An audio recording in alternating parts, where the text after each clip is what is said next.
హరే కృష్ణ. పానీహటి చిడదహి మహోత్సవం అంటే ఏమిటో తెలుసుకుందాం. ఇది ప్రతి సంవత్సరం జ్యేష్ఠ మాసంలో శుక్ల త్రయోదశి నాడు నిర్వహించబడుతుంది. కోల్కతా దగ్గర పానీహటి అనే ప్రదేశంలో జరిగే ఈ మహోత్సవం శ్రీల రఘునాథ దాస గోస్వామి గారు మరియు నిత్యానంద ప్రభువు లీలల్ని స్మరించుకునే భక్తి ఉత్సవం. ఈ ఉత్సవం వెనుక ఉన్న లీల, రఘునాథ దాస గోస్వామి ఒక ధనవంతుడైన జమీందార్ కుమారుడు, పరమ వైష్ణవుడు. ఆయన తన జీవితాన్ని త్యజించి పరమపదాన్ని పొందాలని ఆకాంక్షించారు. చైతన్య మహాప్రభు అతనికి మొదట నిత్యానంద ప్రభువు ఆశీస్సులు పొందమని చెప్పారు. రఘునాథ దాసుడు పానీహటికి వెళ్ళి నిత్యానంద ప్రభువును కలిశారు.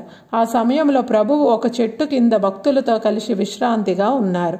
నిత్యానంద ప్రభువు ప్రేమతో రఘునాథుణ్ణి శిక్షగా అతనితో అందరి భక్తులకు చిడాదహి భోజనం పెట్టమని ఆజ్ఞాపించారు.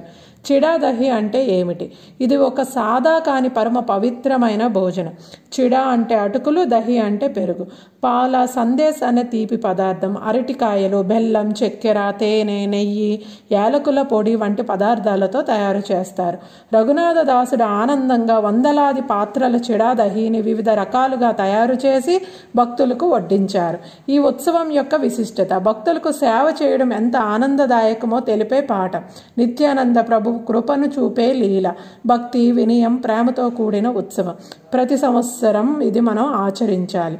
మనం ప్రతినిత్యం నితై గౌర హరిబోల్ హరిబోల్ హరిబోల్ హరిబోల్, గౌర నితై హరిబోల్ హరిబోల్ హరిబోల్ హరిబోల్.